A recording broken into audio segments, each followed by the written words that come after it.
Պարոն Կոնջորյան, որևէ պախարակելի բան չկա լրատվությունից գալ ազգային ժողով, ոնց որ ձեր դեպքում է։ Կարծում եմ լրատվությունից եկաք, դեռ ավելին ասեմ, եթե մի միջնորդություն բավարարեի, երկիր մեդիայի աշխատանքից կգայիք ազգային ժողով, բայց բարեբախտաբար այդպես չէր։ Այդ նախկին իշխանություններին, որ քննադատում եք, իրաց տարածված մի հատ խոսք կար, թղթերով ամեն ինչ ճիշտ է։ Նախկին իշխանությունների ժամանակ ամեն ինչ ճիշտ էր թղթերով։ Մարդույթաբանա, բայց ինչ կապ ունեմ, ընտանիքի անդամս ինչ կապ ունի։ Հիմա ելույթում կանդրադառնամ, նայեք, ես չեմ ուզում այդ ռազմորկան, որ եղել Աբովյանում, բայց իմ աչքը զարնել է մի հատ բան։ Այդ օրերի Նիկոլ Փաշինյանը նստում է կաֆե, ասում է ՀԴՄ թուղթ, նստում է կաֆե, ասում է ՀԴՄ թուղթ, մեկ էլ պարզվում է ՔՊ անդամ ձեր եղբոր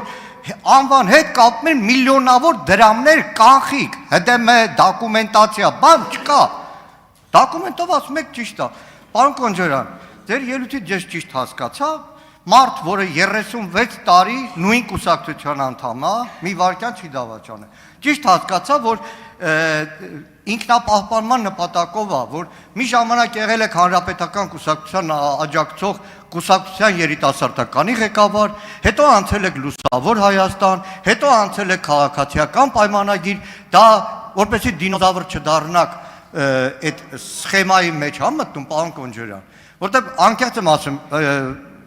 քաղաքական դաշտում իմ համար մի շատ դժվար է եղել ընկալելի, մի քանի կուսակցություններ փոխող դեռ անձնականի մասին չեմ ասում, էլի հարազատություն բան,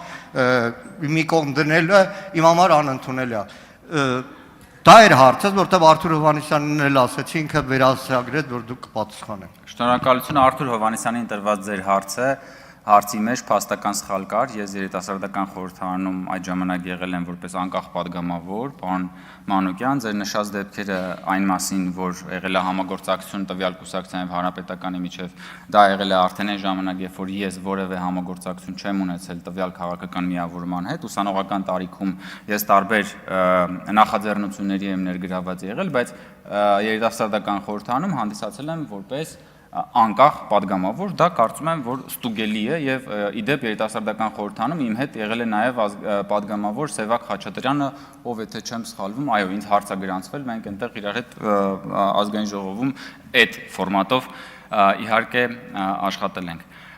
Բայց քանի որ ժամանակ ունեմ, ես ցանկանում եմ անդրադառնալ նաեւ մյուս հարցերին, հարգելի գործընկերներ։ Ես շեշտեցի, բայց մի անգամ եւս ուզում եմ դա ասել, պարոն Մանուկյան։ Ես նկատել եմ, որ այս վերջին օրերի ինֆորմացիոն փոթորիկների մեջ fake news-երը շատ են։ Եվ այդ fake news-երից մեկը այն է, որ ասում են, որ Կոնջորյանի կինը պետական բյուջեից այսքան աշխատավարձ անում, պետական հայփոստից այսքան աշխատավարձ է ստանում եւ այլն եւ այլն։ Ես նորից եմ ասում, իմ կինը պետական բյուջեից երբևէ աշխատավարձ չի ստացել։ Հայփոստը ինքնաֆինանսավորվող կառույց է եւ հայփոստը պետությունից չի ֆինանսավորվում, պարոն Մանուկյան։ Քանի որ իմ կնոջ աշխատանքային կարիերայի մասին էիք հարցնում, իմ կինը 10 տարի առաջ աշխատում էր միջազգային կազմակերպությունում եւ ստանում էր այնքան աշխատավարձ, ինչքան աշխատավարձ, որ դուք, պարոն Մանուկյան, հիմա ստանում եք որպես ազգային ժողովի падգամավոր։ Ինքը 10 տարի առաջ ստացել է այնքան աշխատավարձ, ինչքան որ դուք այսօր ստանում եք։ Բայց ի տարբերություն ձեզ ինքը դա չի ստացել պետական բյուջեից, եւ դուք ի տարբերություն իմ կնոջ ստացած աշխատավարձից, պարոն Մանուկյան, ինչպես Տիկին Խամոյանը եւ ձեր գործընկերները 5 տարի շարունակ ստացել եք Հայաստանի Հանրապետության քաղաքացիների հարկերից գոյացող աշխատավարձ եւ չեք եկել աշխատանքի։ Չեք եկել աշխատանքի։ Եվ այս պատմությունը, այս վերնագրերը նաեւ բանի դիտանկյունի մասին են, էլի ռիֆրեյմ անելու մասին է։ Հիմա օրինակ կարա չէ նաեւ մամուլում լինի sense վերնագիր, որ ոչ թե վերնագիր, որ Հայկ Կոնջորյանի կինը ստանում է այսքան աստղաբաշխական աշխատավարձ, այլ Հայկ Կոնջորյանի կինը հայփոստի պատմության մեջ ամենացածր աշխատավարձ ստացող տնօրենն է։ Կամ վերնագիր օրինակ, ինչքան գումար է հարկատունների կողմից վճարված վատնել Ագնեսա Խամոյանը որպես ազգային ժողովի падգամավոր 5 տարիների ընթացքում։ Կամ քանի տասնյակ կամ հարյուրավոր միլիոնների գումարներ են վատնել Հայաստան եւ պատիվ ունեմ խմբակցությունները հարկատունների փողերից, չգալով աշխատանքի եւ ստանալով աշխատավարձ այն մարդկանց աշխատավոր ժողովրդի կողմից, ովքեր գնում են եւ ստեղծում են հավելյալ արժեք։ Տեսեք, ընդհանրապես ֆրեյմինգի հարց է, պարոն Մանուկյան։ Իսկ ձեր քաղաքական բանի մասին, անցած ճանապարհի մասին, եթե ժամանակ լինի, ես կասեմ համեցեք, արձագանքեք։ Արոն Կոնջուրյան։ Արձագանք։ Այդ падգամավորի աշխատավարձը ձեր գրպանից ոչ մեկ չի տալիս падգամավորներին։ Եվ падգամավորները այս կամ այն քաղաքական նպատակարարությամբ, եթե որևէ նիստի էլ չեն մասնակցում կամ որևէ աշխատանքի, այդ մասով պահում է լինում։ Ինչ վերաբերվում է մուննատ գալը, որ չեք մասնակցել, չեք աշխատել, ես կարող եմ տոննաներով պատմել, թե ինչ են կարել, ինչ են կարել։ Այստեղ դեր դիմացը նստած է առնվազն իմ ժողովի նախկին նախագահը, մի հատ հետո առանձին խոսակ։ Շատ եմ խոսացել, շատ է պատմել ձեր։ Չէ, օդի մեջ բան չասեք։ Երկրորդը, այդ որ ասում եք բյուջեի չի ստանում։ Չեմ ուզում այդ շատ մանր բան է։ Որ ասում եք բյուջեի չի ստանում, պետական հիմնարկը, բա ի՞նչ է։ Պետական հիմնարկը ի՞նչ է։ Եվ վերջապես, պարոն Կոնջարյան, ես որպես լրատվության մեջ եղած երկար տարիների խմբագիր սիրում եմ բառերը շատ հստակ։ Երբ որ հայտարարում եք հայփոստի պատմության ամբողջ ընթացքում,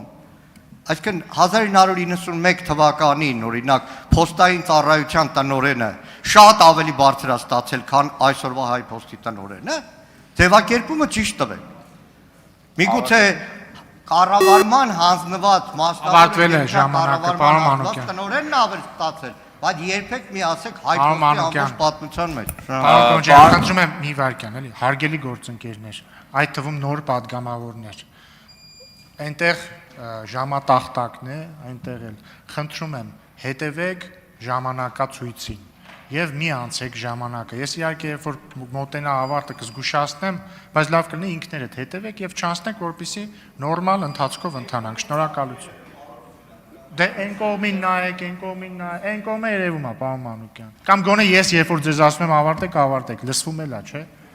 Համեցեք, պարոն Կոնջարյան։ Պարոն Մանուկյան, բնականաբար ես նկատի ունեմ ողջամիտ հեռանկարում։ Ես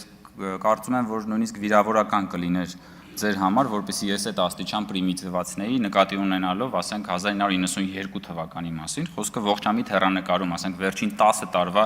ընթացքում համեմատականների մասին էր։ Ինչ վերաբերում է պարոն Մանուկյան, քանի որ դուք խոսացիք կուսակցությունից, դուք